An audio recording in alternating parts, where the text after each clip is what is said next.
अब हमने मेंबरशिप भी आज से लॉन्च करने का निर्णय लिया कि हम मेंबरशिप लॉन्च कर रहे हैं। उसको लॉन्च करके जल्द यहाँ नई कार्यकारिणी बनाने का हम फैसला लेंगे। देखिए, यहाँ भी हाल ही में चुनाव खत्म हुए हैं, उसका परिणाम भी आप सब लोगों के सामने में छुपा नहीं है।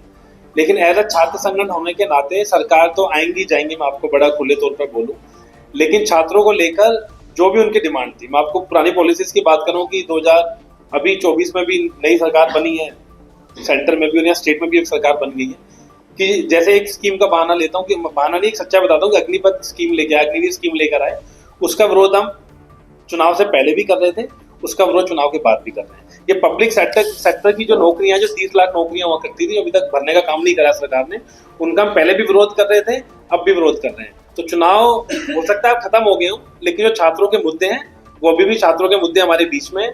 और हमने एक एनएसवाई का नेशनल कैंपेन भी लॉन्च करा है, हम बदलेंगे, थोड़े समय पहले लॉन्च हो गया था कैंपेन, नेशनल कैंपेन है। उसको लेकर कुछ यूनिवर्सिटी आइडेंटिफाई करी है हमने देश भर में 250-300, इसके अंदर महाराष्ट्र की भी यूनिवर्सिटी है।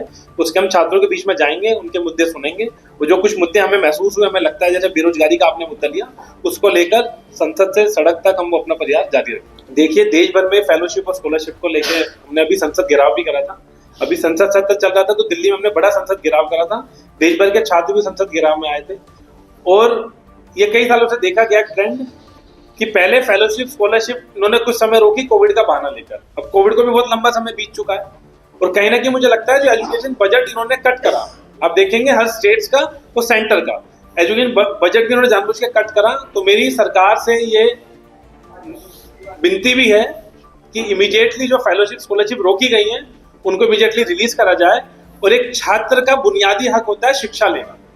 मुझे लगता है सरकार को शिक्षा से डर लगता है कि अगर छात्र शिक्षित हो जाएंगे, जागरूक हो जाएंगे, तो सवाल करने लगेंगे और अपने हक की बात करने लगेंगे। इसलिए चाहते हैं कि देश के छात्र, नौजवान साथी शिक्षा से दूर रहे, इसलिए फेलोशिप स्कॉलरशिप रोकी गई है। अडानी अंबानी के लोन की बारी आती है तो लाखों करोड़ों रुपए का लोन माफ हो जाता है, लेकिन जब छात्रों की स्कॉलरशिप की बात आती है, फेलोशिप की बात आती है और अपनी आवाज भी उठाते हैं, तो उन पर मुकदमे दर्ज कर देते हैं और लाठियां बरसाने गए सरकार। नहीं, हम तो चाहते हैं कि नरेंद्र मोदी जी माफी मांगे। पहले तो मोदी जी माफी मांगे, देश के प्रधानमंत्री हैं वो, और साथ के साथ इस तरीके के मंत्री को, ये एग्जाम्पल सेट होगा। अगर आज अमित शाह जी को कैबिनेट से बर्खास्त कर दिया जाता है, तो मुझे उम्मीद है कि आने वाले समय में जो बीजेपी के और नेता हैं और कैबिनेट के लोग हैं, उनके अंदर भी एक पैदा होगा कि कहीं ना कहीं एक ठोस निर्णय लिया गया। तो हमें उम्मीद होगी कि आगे से ऐसी टिप्पणी ना करें। इसका निर्णय मोदी जी को करना है कि वो देश के सम्मान के साथ है या अपने चनिंदा कुछ आरएसएस के लोगों के साथ। मेरा ये सवाल है कि विपक्ष के जो नेता है वो गृह मंत्री अमित शाह जी से माफी मांगने में कहीं ना कहीं कम गिर रहे हैं, इसलिए आप छात्रों को उतार रहे हैं। नहीं, छात्रों को नहीं देखेंगे, देश के छात्र छात्राएं हैं, उनका भी देश से प्रेम है, देश के संविधान को मानने वाले लोग हैं।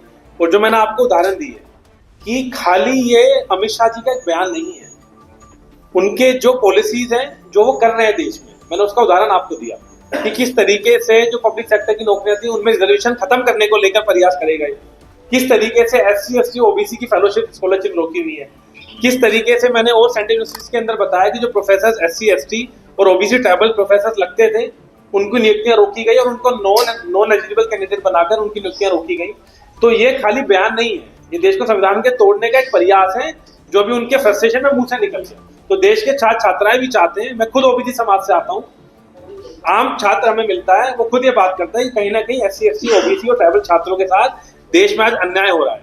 उस अन्याय की फ्रस्ट्रेशन इतनी हो गई है कि आज वो संसद में अपमानित करने अमित शाह जी उसको पहुंच गए।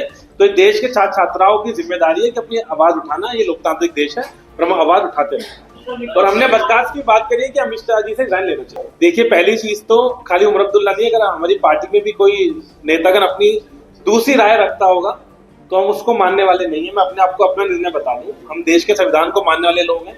मैं यहाँ पर बैठकर आपको अपनी राय बता सकता हूँ और मेरी पार्टी ने जो निर्णय लिया मैं उसकी बात बताता हूँ। कांग्रेस पार्टी को चुनाव हारने जीतने से बड़ा देश प्रेम है। हो सकता है पॉलिटिकल पार्टी के लिए खाली इतना एजेंडा रहता हो कि हम सरकार में आए, अपना उल्लू सीधा करें, चुनाव में जाएं, जीतें और आगे बढ़ जाएं। ये कांग्रेस पार्टी सोशल पुरानी पार्टी है। इस कांग्रेस पार्टी का इतिहास बहुत बड़ा इतिहास रहा है और कहीं ना कहीं चुनाव से बढ़कर ये इशू हमारे सामने आया कि हम खाली मुद्दे फायदे के लिए नहीं ढूंढ रहे हैं। आपने बहुत अच्छा सवाल करा, मैं आपको बधाई भी देता हूँ कि ये मुद्दा खाली चुनाव जीतने आने से नहीं है। हो सकता है जिन प्रोफेसर्स की ओबीसी एससी एसटी की भी नियुक्तियां हो और वो जाकर बीजेपी को वोट कर दे, हमें उससे फर्क नहीं पड़ता, लेकिन उनको उनका हक मिला। एक जागरूक नागरिक होने का भी अधिकार होता है।